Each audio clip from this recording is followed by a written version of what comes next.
You are listening to Marty and the Breaux.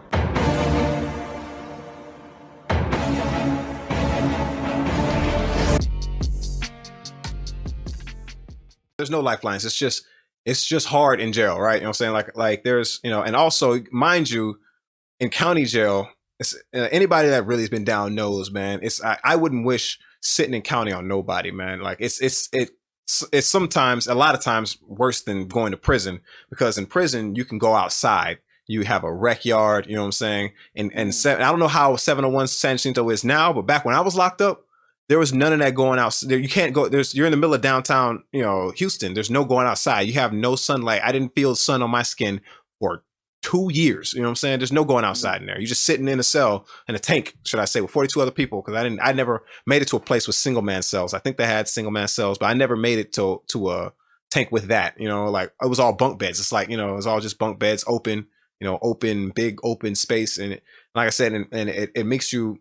I had to learn. I had to grow up real quick. I had to learn how to, like, read people really, really quick. You know what I'm saying? Or really well too. Because think about it. Like you can't escape when you're in jail. You can't escape anything, right? You get a break from every part of life, right? Even if it's your kids, right? You know what I'm saying? You can sit in the bathroom and shit for 2 seconds, right? You know what I'm saying? If you could go home from work, you can go to work from home, right? If wherever you need a break, you can walk away, right? There's none of that breaking shit in jail. There's no, like, you're there 24 hours a day, 7 days a week, and it's hard to explain, like, until, like, literally, like, that third month. Like, I don't know how to explain. It's just this weird feeling. I remember I remember a couple times where, like, I just felt so claustrophobic and so stuck. Like, I almost like, I was just like, man, I just need to get out, get some air. And it's just, you can't.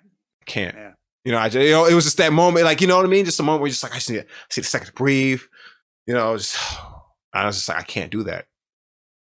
I don't know. It's such a surreal, weird, like, it was terrible, man. It was real bad. And like I said, the people, like, 24/7, there's guys trying to, everybody wants something from you, you know what I'm saying? If you have something, does that make sense? Like, nothing comes for free. Ain't nobody trying to, there's always, an interaction. Like, you always got to tell somebody's motives, right? You know what I'm saying? If somebody's talking to you, there's usually a motive behind it. There's rarely ever just, what I'm saying? Even if it's just talking to you, sometimes, a dude might try and befriend you because, what I'm saying, they want to go through your commissary bag, or, what I'm saying, that you might offer them protection or something in their mind. Like, there's always something, right? You know what I'm saying? And being in jail, like I said, like, I got real good at reading people because of, like I said, if you got to read people in jail, if you can't, like, you get caught slipping real bad, right? You know what I'm saying? Like, if you misjudge somebody, you know what I'm saying, they're going to steal from you or fuck you up, you know what I'm saying? Maybe, you know what I'm saying? Like, it's like, it's, it can get real cutthroat, right? You know what I'm saying? And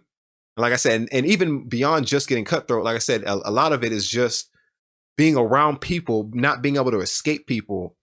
You just get to read people really well. And you gotta imagine with jail, like, jail isn't meant for long term. Like, usually people like me are the outliers. There's always like a few people in every tank. Like, I was that guy that's been there forever. Like, I come, I know how to make crosses out of trash bags. I'm one of those guys, like, people come in and like, oh yeah, I can, know how to turn the hot pot into a burner. I can make, I know how to, make ink for tattoos.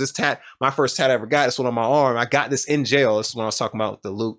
15, 11 through 32. I got this, I got this pick, this nigga just sat there, it's MS-13 dude, you know what I'm saying? He was, funny story on that guy. It was in there for 2 capital murders. One of the nicest people I ever met in my life. True guy, man, dude always had a smile on his face. Terrified me because of that, but yeah, no, always good mood, always share his food with me, And so the 2 people he killed, he wasn't too nice to them, but I don't, all I know is what he was charged with. All I know is what he was charged with. I don't know if he did it or not. I just know he was charged with 2 capital murders, and he was a very nice man to me. Didn't speak any English. Every time I see him, like, what's up, man? We call him MS because, he was MS-13, and all he did was tattoo. That's how he made his money. He'd do tattoos in there, and he'd just be like, it's always it was just like, he's always just smiling in there. Yeah, chilling. Yeah, man, I don't know, man. Yeah, different world, right? But different world. And the one time you mentioned the guards, you seem like they were always on steroids and No, man. So there was 2 different slap-a-lots in that. So we called 2 different dudes slap-a-lot. And shout out anybody that knows, because there's the real slap-a-lot, which, you know, the OG, like, you know, I don't know if he's still, like I said, I haven't been in years, right? We called them slap-a-lot because they would slap the dog fuck out of you. You know what I'm saying? Like,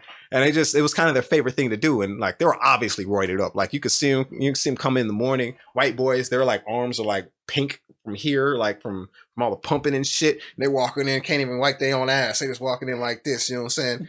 You know, like legs skinny like mine, bro. Dead ass, you know what I'm saying? Yeah, you know, no leg work, you know, skip all leg days, you know.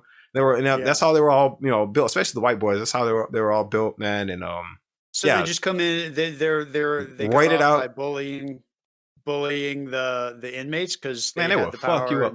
Yeah, man. Like, so, and how you get, so I didn't even talk about going to the 7th floor. So in the 5th floor, long story short, dude tries to, dude tries to go in my commissary bag. Young boy, I tried to take on under my wing, but you know what I'm saying? He didn't try to. He stole 2 of my soups. And I put my shoes on and said, let's go in the shoes. He went and ran, hit the button, which is a big ass no-no. You get out there and fight and take that L if you go to jail. It's way better than calling the goddamn guards, because don't do that.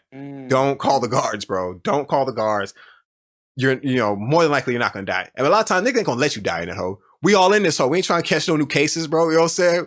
We're gonna get your ass whooped. We're gonna pull them off you real quick. So you know what I'm saying? Like, it's all good, right? Whatever. But that's neither here nor there, right? You know what I'm saying? But you know, you trying to be an accomplice to murder, nigga. You crazy. You know what I'm saying? Like, we got you, you know? But you gonna get your ass whooped. Yeah. Anyway, so this dude, instead of just taking that ass whoop like a man, you know what I'm saying, he hit the button on me, you know what I'm saying? And of course they roll me up out of there because, you know, you're not supposed to fight. So I get kicked out the tank and I go to the 7th floor. And 7th floor, like I said, the gladiator tank, 7F3. Jesus fucking Christ, man. Shout out Donnie, though, man. There was the realest niggas. So I told you, that's where I got tatted. I met the MS. There was like the realest niggas I ever met, and some of the craziest. Like, it was the craziest. Every night we got rolled. The rollers we called in. And who are those guys? It's just the guards who come in and shake you down, like trying to see if you have any contraband on you. Every night the rollers got called on us in there, and it was because they're young, you know what I'm saying? And young boys, they ain't trying to lay down, like, because when they call rack time, which is time to go to sleep. Rack time.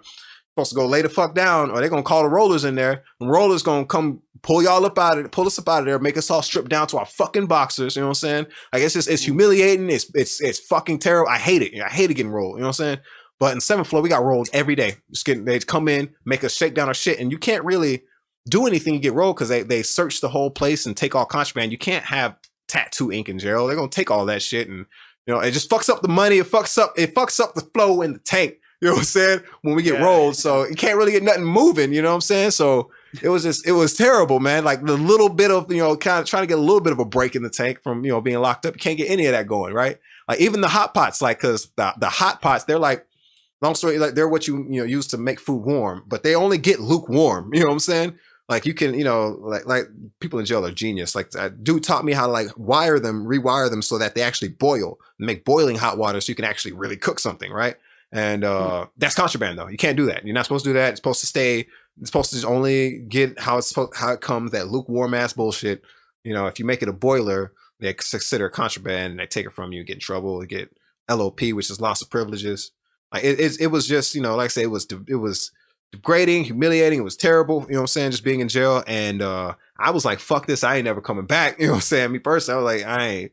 And like I said, because the first time they sat me down, they sat me the fuck down. You know what I'm saying? It was like, you're gonna sit down, you're gonna sit this out for a little while, right? And I was like, all right. Yo, you like what you just saw? Make sure you like, share, subscribe, so the algorithms can algorithm or whatever sorcery they do. Follow us on our socials, links all down in the description, and let's keep rocking.